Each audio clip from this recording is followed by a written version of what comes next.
Բարեկամներս, երբ Աստված ձեզ բան է ասում, հնազանդվեք նրան։ Երեմյան բազմիցս զգուշացրել է Հուդայի ժողովրդին չգնալ Եգիպտոս,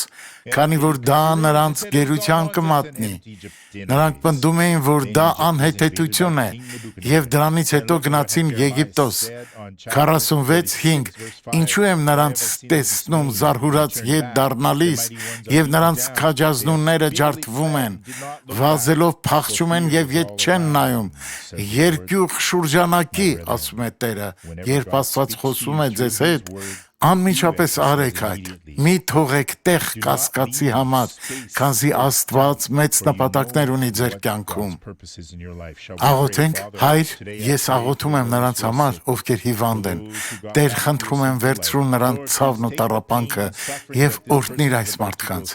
Ես հրամայում եմ յուրաքանչյուր չար ոգու հեռանալ հենց հիմա, Հիսուսի անունով, ամեն։